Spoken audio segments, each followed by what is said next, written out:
5-year forecast, as I think I say all the time, by law, we're required to submit a 5-year forecast at the end of October and update it during the month of May. So that's what we're doing at this point in time.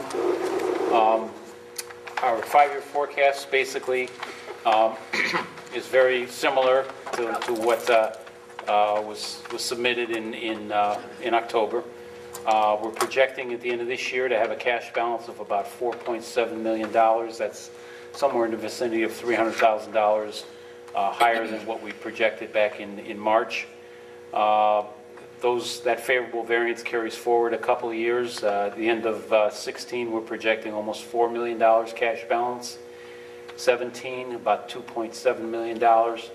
Drops off in 18, at the end of 18 to about $903,000.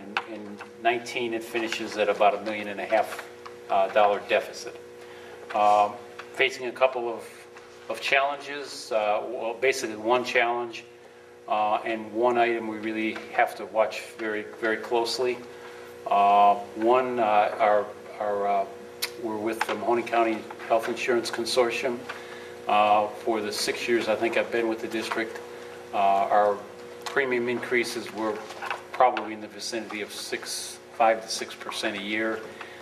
Very frequently we got an insurance holiday, which basically meant we didn't pay the health insurance premium for a month during that year.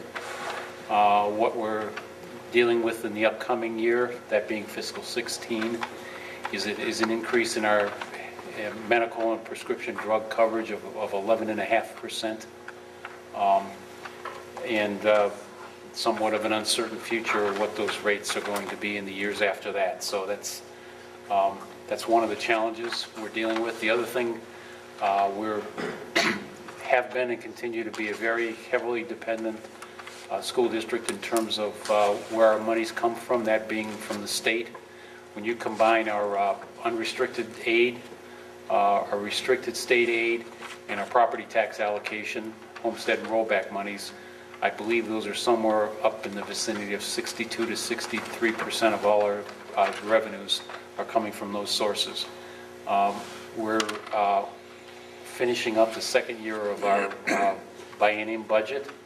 The legislature has been discussing, first in the House, first with a proposal from the governor, followed by discussions in the House of Representatives, and now currently in the Senate about what that 2-year budget is going to look like for the years, our fiscal years 2016 and 17.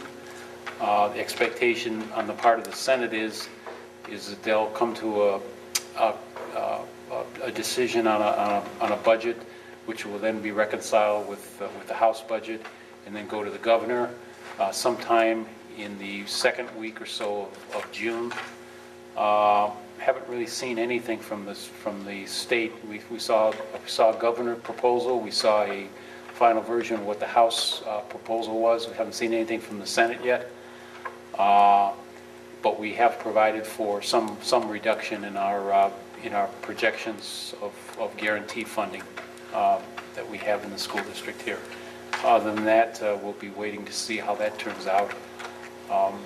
Being a district with 60-some% of our money coming from the state, if that final budget is significantly varies from currently what's happening or currently what we have in the forecast, that somewhat changes our financial picture. When I say varies, I'm talking from an unfavorable to us perspective. So 2 things we'll be looking at: what's that budget turn out to be at the end of this legislative period, and also what our medical and prescription drug plan, how we do as a consortium this year financially, because that will obviously influence what the rates are in the fiscal 17.